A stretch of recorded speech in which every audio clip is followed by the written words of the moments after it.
Bismillahirrahmanirrahim. Qala musannifu rahimahullahi ta'ala wa nafa'ana bi ulumihi fid dharaini amin. Bismillahirrahmanirrahim. Idh kullu man qallada fit tauhidi imanuhu lam yakhlu min tardidi fa fihi batul qaumi yahkil khulfa wa baduhum haqqaqa fihil kashfa faqala iyajzim biqaulil ghairi kafa wa illa lam yuzal idhairi. Bismillahirrahmanirrahim. Id kuluman krana utawi saben-saben wong qallada kang taklid sapa man fit tauhidi ing dalem ilmu tauhid imanuhu iku utawi imane kuluman lam yakhlu iku ora sepi apa imanuhu min tardidin saking miter-miter maksudnya kebingungan. Fafihi mongko iku ing dalem imanuhu ba'dul qaumi utawi setengah kaum maksudnya para ulama iku yakin ngriwayatno utawa nyeritakno sapa ba'dul qaumi al khulfa ing perselisihan pendapat. Wa ba'duhum utawi setengah kaum iku haqqaqa iku mesthekake sapa ba'duhum fihi ing dalem imanuhu al kashfa ing den buka al kashfa ing den buka faqala mongko dawuh maksudnya dibuka iku napa dipun trima faqala mongko dawuh sapa ba'dul qaum in yadzim lamun mantep sapa kuluman biqaulil ghairi kelawan pendapat liyane kafa mongko nyukupi wa ila lamun ora yadzim biqaulil ghair lam yazal mongko ora kingsir sapa man iku luman mau fid dhairi iku ing dalem bahaya. Tiga nadam ini menerangkan tentang khilaf ya, perbedaan pendapat ulama tentang orang yang taklid ya.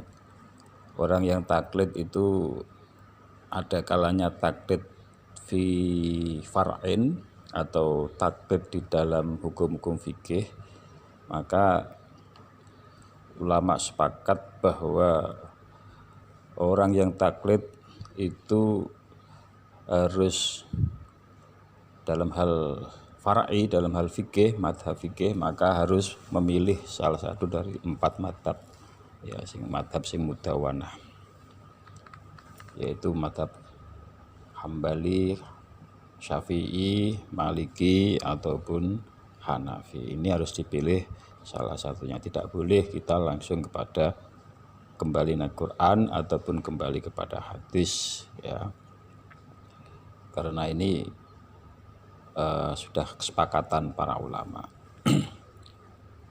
Sebab kalau kita hanya kembali pada Quran dan hadis dengan meninggalkan madzhabul arba'ah, itu kita sebagai orang yang masih jauh dari yang dinamakan mujtahid ya.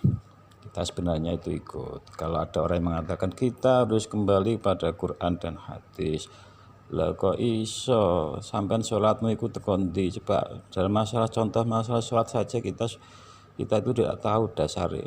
Sebab Nabi sendiri langsung mengatakan dalam hadisnya, kalau ini kita mengambil dari hadis ya, hanya hadis saja misalnya Quran, kemudian ada orang mengatakan kita harus kembali kepada Quran dan hadis, dalam satu kasus saja itu sudah menjadi bumerang untuk mereka yang mengatakan kembali hadis Quran, menafikan madzhabul arba'ah. Ya dengan masalah sholat ini saja. Contoh Nabi pernah bersabda, "Shollu kama ra'aitumuni usolli." Itu hadis yang masyhur ya. Ketika itu disampaikan atau dipraktekkan pada orang yang mengatakan hal tersebut, ya maka dia kalau dikatakan terus bagaimana sholatmu dengan adanya ruku, sujud yang sekarang kamu lakukan, apa kamu tuh tahu dulu Nabi pernah seperti itu sholatnya? Jelas jawabannya tidak. Kok iso begitu, dia mengikuti ulama. Makanya ora iso kita itu meninggalkan ulama. Sudah jelas ulama itu warasatul anbiya. Nah itu makanya penting untuk kita tetap bertaklid pada salah satu dari madzhabul arba'ah itu ya. Kemudian di dalam masalah usuluddin atau masalah tauhid maka ketika itu kita bertaklid ini ada beberapa pendapat ya,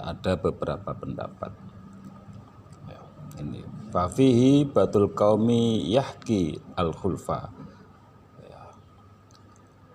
Dan hasil ya, nah itu kullu man qallada ay akhadha bi qaulil ghairi. Siapa orang ya, kullu man qallada itu berarti muqallid, orang yang taklid ya. Ini maksudnya taklid itu apa? Akhdun akhadha bi qaulil ghairi, mengambil atau mengikuti pendapat orang lain ya, tanpa tahu dalilnya.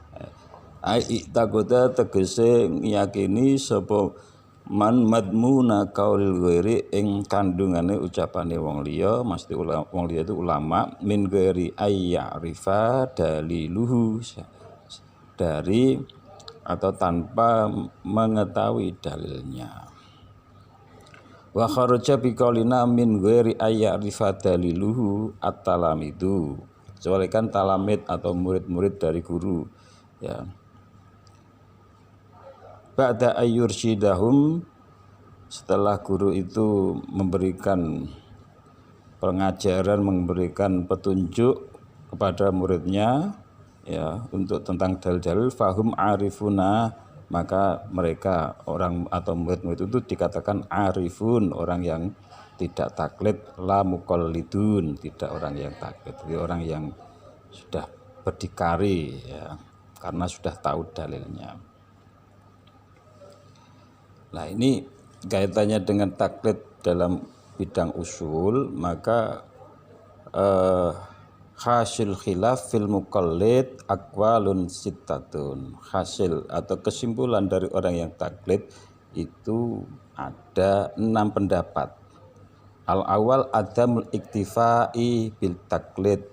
Yang pertama, tidak cukupnya orang untuk bertaklid saja tanpa mengetahui dalil-dalilnya. Bimakna adami sihhati taklid, dengan mana tidak sahnya taklid. Fayakunu muqallidan fayakunu al muqallidu kafiron. Yang demikian itu maka taklidnya, orang yang taklid itu masih dihukumi orang kafir. Wali Sanusi fil kubro, ini pendapatnya Imam Sanusi, Masya Allah. Jadi sangat berat kalau kita ikut pendapat Imam Sanusi bahwa orang yang taklid itu tidak cukup ya dalam hal tauhid, dalam bidang usuluddin ini ya, dalam bidang agama. Makanya walaupun kita itu masih taklid, tetap kita harus tetap meningkatkan keilmuan, terus belajar, sehingga kita itu tidak digolongkan oleh Imam Sanusi masih kafir. Ini pendapat yang pertama. Asani al-ittifa'u bit taklid ma'al isyani mutlakon. Yang kedua, cukup ya taklid atau muqallid itu dianggap cukup, tapi masih statusnya masih maksiat.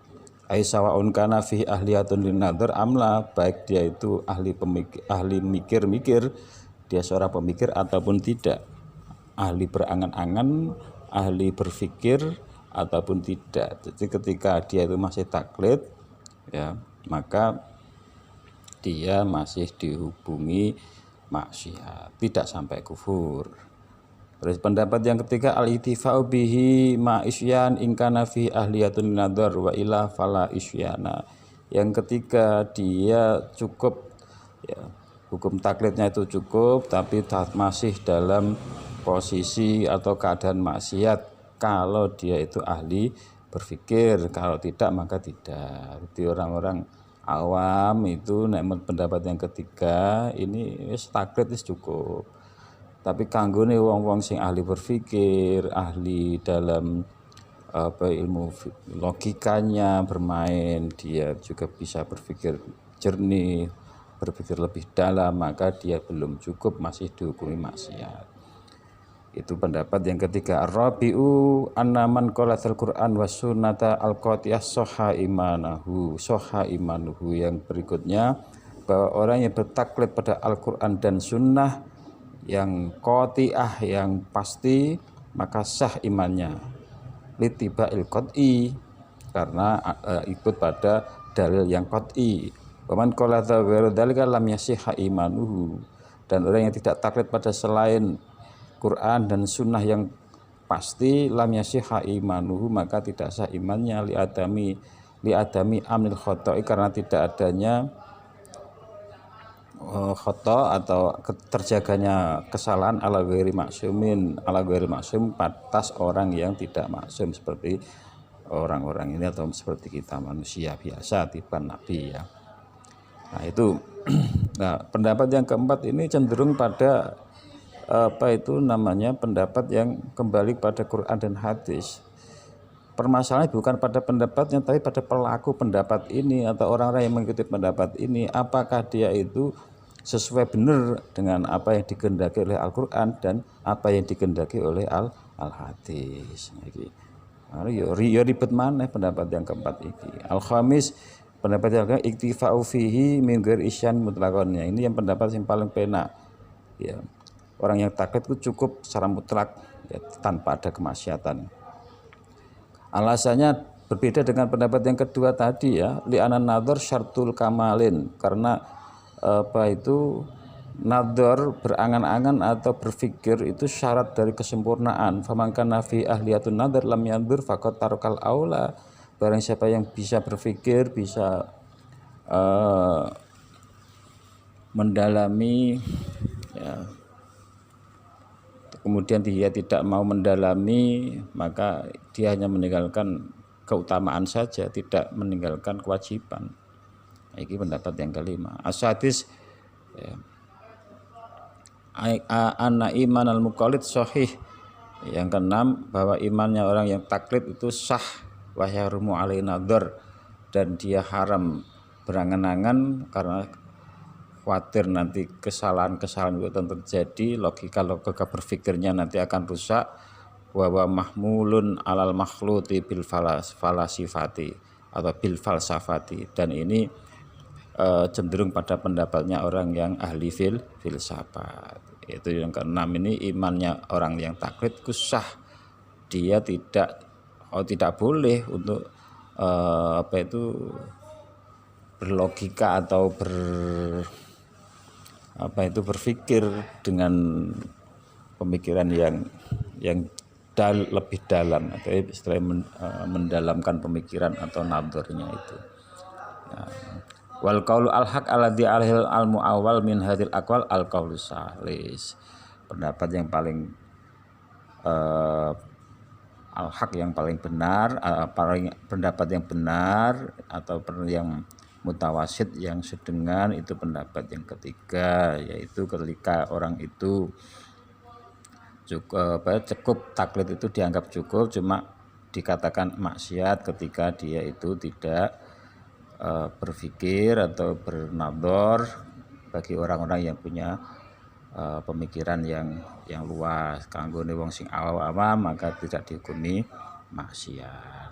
Demikian ya, semoga bermanfaat ya. Wallahu a'lam bishawab.